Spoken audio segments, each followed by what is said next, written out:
मैं आपको ना किताब के फीचर्स बता देता हूँ। ये किताब कैसे पढ़ते हैं ये बता देता हूँ, हम लोग कैसे पढ़ाते हैं वो बता देता हूँ आपको। जैसे आप किताब खोलेंगे, यहाँ पर लिखा हुआ है you are holding India's number 1 book on taxation, लेकिन उसको लिखा क्यों गया मैं वही आपको समझाना चाह रहा हूँ कि why this is India's number 1 book on taxation. ये टैग मैंने नहीं लगाया, ये टैग स्टूडेंट्स ने ही लगाया है। जब आप ये किताब को पढ़ने लगेंगे आप भी कहेंगे यस सर ये India's number 1 book on taxation है।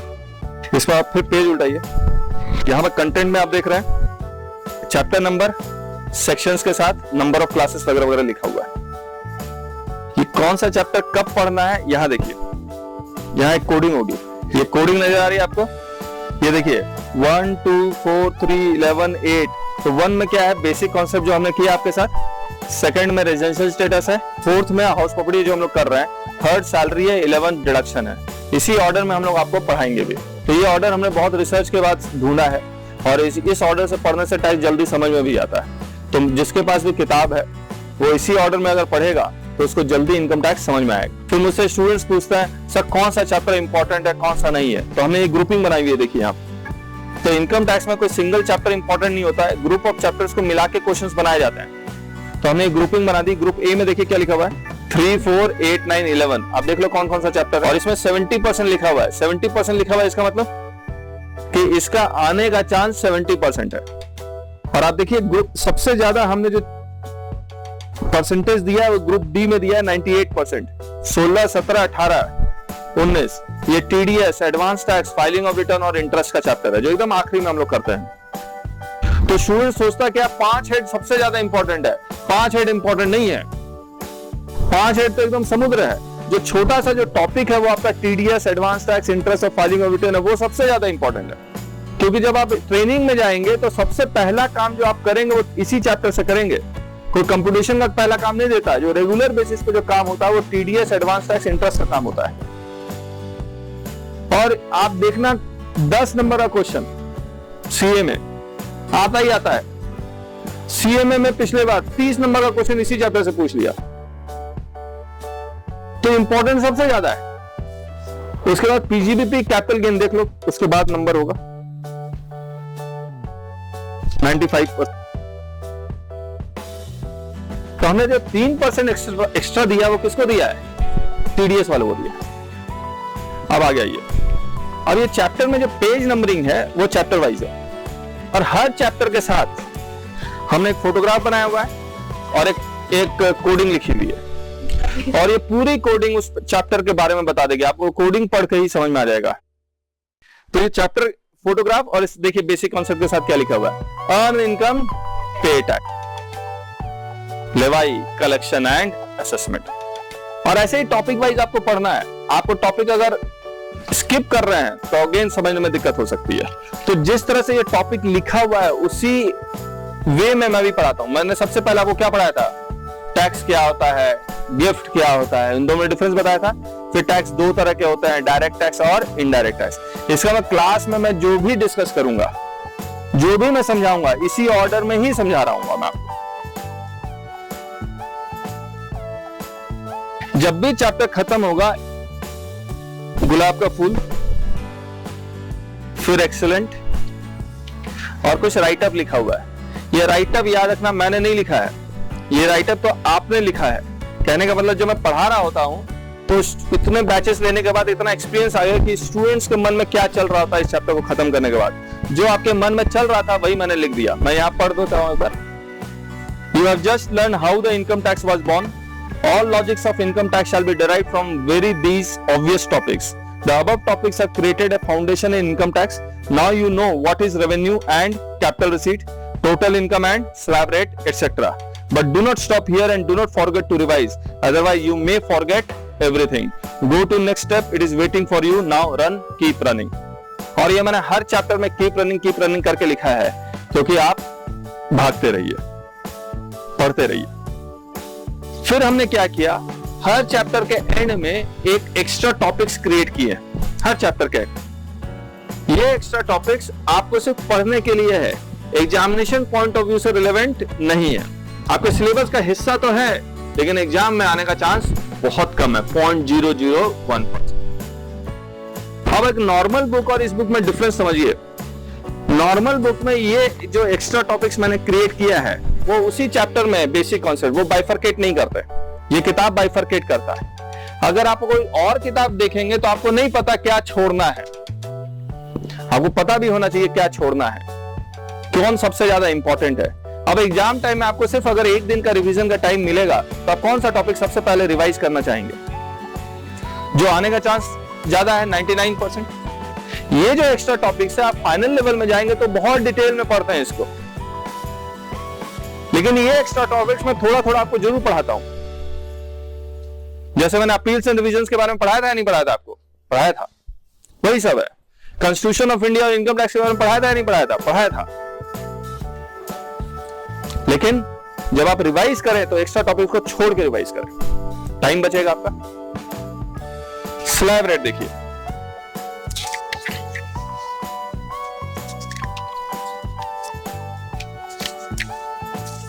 ये स्लैब रेट। स्लैब रेट जब हमने किया, एक प्रैक्टिकल क्वेश्चन है, इलस्ट्रेशन आ रहा नजर,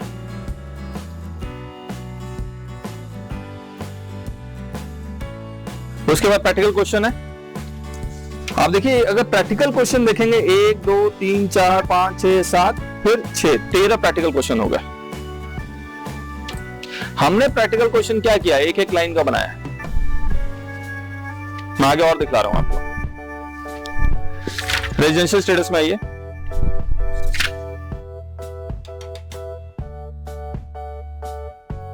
रेजिडेंशियल स्टेटस पिक्चर और वर्ल्ड का मैप, और हमने ऊपर लिखा हुआ है where do you live in a lively energized democratic federal India. तो हमने इंडिया की भी तारीफ कर दी।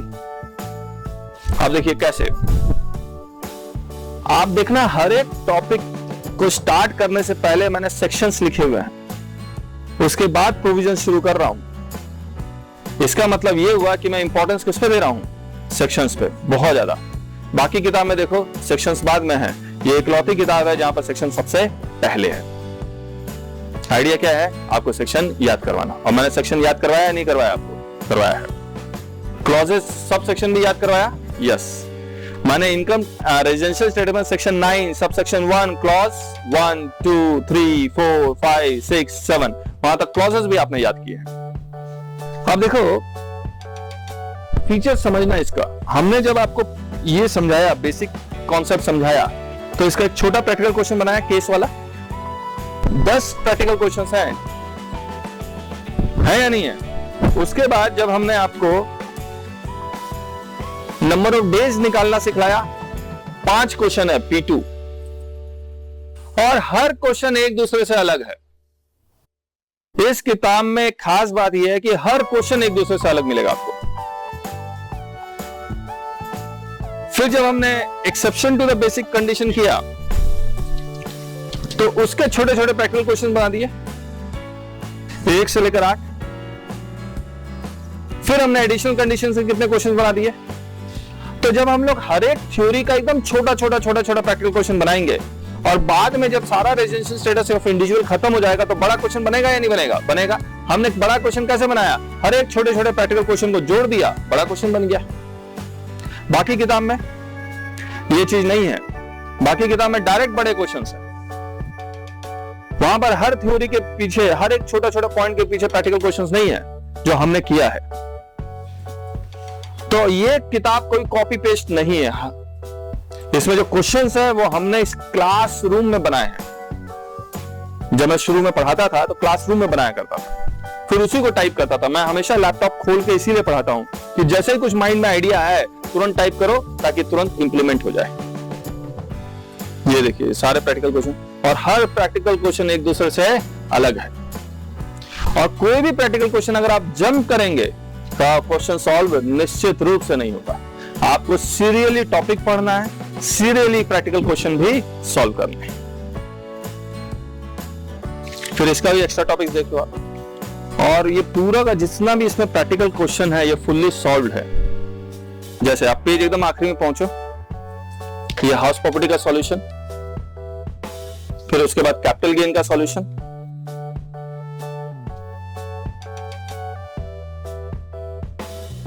और ये सॉल्यूशन ऐसे बनाए हुए हैं कि आप सॉल्यूशन देख के तो आपको कभी नहीं समझ में आएगा। आपको ये सॉल्यूशन तभी समझ में आएगा जब आप प्रैक्टिकल क्वेश्चन सॉल्व करेंगे खुद से। तो इसे आइडिया क्या निकला कि आप खुद को सॉल्व करना ही पड़ेगा, नहीं तो स्टूडेंट्स क्या करते हैं, देख देख के कर लेते हैं। तो उससे मैं बचना चाह रहा था। अब देखो सैलरी का चैप्टर निकालो, सैलरी भी फुल्ली सॉल्व है और सैलरी का सॉल्यूशन देखो हमने कैसे डाला है। आप बिना सॉल्व किए तो आपको समझ में नहीं आएगा। पेज नंबर 3.33 में आइए, देखिए एक असाइनमेंट का एक आइडिया दे देता हूं। P1 आंसर लिखा हुआ है इनकम फ्रॉम सैलरी, फिर उसका ब्रैकेट में डाल दिया 4,20,000, 12,000, 0,0, 5,000। तो ये किस चीज का ये नहीं लिखा हुआ, कहीं कहीं हमने लिख दिया, कहीं कहीं हमने नहीं लिखा। इसके बाद स्टूडेंट्स कहते थे बोला सर, और कोशिश हमने ये की है कि लीगल लैंग्वेज यूज करें, फिर उसको आसान लैंग्वेज में भी लिखें।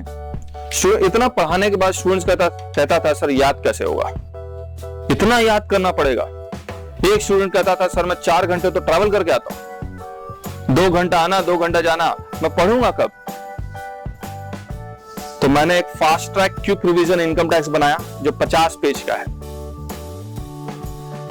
और उस पूरे फास्ट ट्रैक क्विक रिवीजन को हमने वीडियो भी बना दिया जो 4 घंटे में पूरा इनकम टैक्स आपको रिवाइज कर रहा है। ये वीडियो यूट्यूब में तो है ही, प्लस आप पेन ड्राइव लेके आते हैं तो हम आपको उसी में दे देते हैं। वो फास्ट ट्रैक की बुक आपको मिलेगी। तो इतना कुछ करने के बाद भी अगर आपको नंबर कम आते हैं तो किसकी गलती? आपको मेहनत करनी पड़ेगी। हम लोग तो लगातार कर ही रहे हैं। ये मेहनत आपको करनी पड़ेगी और जम के करनी पड़ेगी, तभी होगा।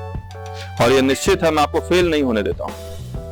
अगर आप मेरे अकॉर्डिंग चलेंगे तो आपको नंबर बहुत अच्छे आ सकते हैं, इसमें कोई डाउट ही नहीं है। और आप लोग में सब में एक एक स्टूडेंट्स इंटेलिजेंट होता है, ऐसा मैं मानता हूं, और मेहनत करने से इंटेलिजेंसी आती है।